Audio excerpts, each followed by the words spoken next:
इसलिए तोहफा है याद कीजिए उन बीमारों को जिनकी बीमारी मौत की सख्ती से ज्यादा है। याद कीजिए उनकी परेशानियों को और उनकी कड़कड़ाहट को, उनकी आवाज को, जो दर्द भरी आवाज को निकाल कर कहते हैं या अल्लाह मुझे तो मौत अता फरमा। क्या मौत से ज्यादा इसको सख्त लग रही है जिंदगी?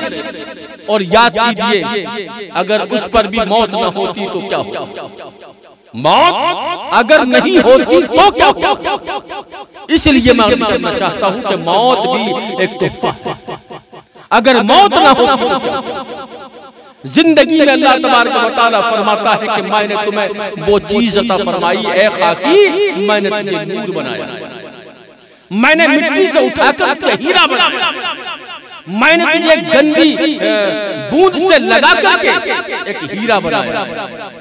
वो हीरा कोई और नहीं मेरे बंदे, वो तू। जिसको मैंने हाथ दिए तो वो बेमिसाल है, जबान दी है तो वो बेमिसाल है, आंखें दी हैं तो वो बेमिसाल है, अक्ल तस्लीम अता फरमाई है तो वो बेमिसाल है। मैंने तुझे सर से पैर तक बेमिसाल बनाया है और इसका शुक्र अगर तुझे करना है तो मेरी बारगाह में करना, मेरी बारगाह में करना। अगर अपने आप के वजूद को देखना है तो मिनहा खलकनाकुम व फीहा नुईदुकुम व मिनहा नुखरिजुकुम तारतन उखरा।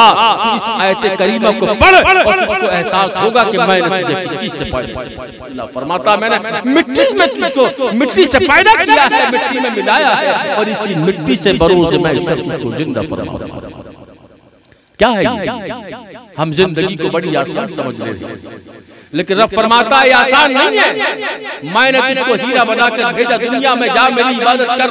अल्लाह फरमाता है वमा खलक़तुल जिन्ना वल इंसा इल्ला लियअबुदून। ऐ मेरे बंदे मैंने तुझको दुनिया में वो ऐसी दौलत से नवाजा है, ऐसा तुझे इंसान बनाया कि तुझे चलता फिरता बोलता समझता हुआ और यहाँ तक नहीं वफौक़ कुल्लि ज़ी इल्मिन अलीम, एक के बाद एक मैंने तुझको इल्म वाला बनाया। लेकिन तूने मेरी रहमतों के मजे लूटे, शुक्र अदा नहीं किया। तूने मेरी जिंदगी के मजे लूटे, सजदा नहीं किया। तूने मेरी दी हुई जिंदगी के तमाम लज्जतों से भरा वक्त गुजार दिया, लेकिन मेरी परवाह नहीं की, कभी तूने शुक्र अदा नहीं किया। अल्लाह फरमाएगा कि जा तेरा ठिकाना यहाँ नहीं, तेरा ठिकाना जहन्नम के गढ़ों में गड़ा है। अल्लाह अकबर। याद कीजिए हमें अब अल्लाह तबारक व तआला ने उन तमाम नेमतों से नवाजा है जिनका हम शुक्र अदा नहीं कर सकते, जिनका हम शुक्र अदा नहीं कर सकते।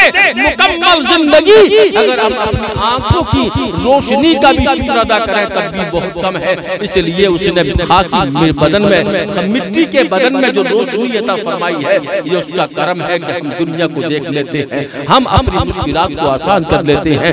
याद कीजिए अगर किसी को इन आंखों की अहमियत को मालूम करना है तो किसी नाबीना शख्स के पास जाएं और मालूम करें कि तुम्हारे पास आंखें नहीं है तो तुम्हें क्या तकलीफ हो रही है, तो वो कहेगा यकीन मानिए रब ने मुझे जिंदगी दी है लेकिन आंखें नहीं है तो दुनिया बेनूर नजर आ रही है, दुनिया बेनूर नजर आ रही है। इसलिए हाथ दिए हैं तो वो बेमिसाल है, आंखें दी हैं तब वो बेमिसाल है। अल्लाह का शुक्र अदा कीजिए कि रब काबा ने हमें जो भी कुछ अता फरमाया है ये उसका करम है, ये उसकी मेहरबानी है कि रब काबा ने हमें सर से पैर तक नूर बनाया है। और यहाँ तक नहीं रब फरमाता है अगर मेरी इबादत करोगे तो मैं तुम्हें जन्नती बिछोना भी अता फरमाऊंगा, जन्नती लिबास भी अता फरमाऊंगा, जन्नती तुम्हें तकिया भी अता फरमाऊंगा, तमाम ऐशो आराम अता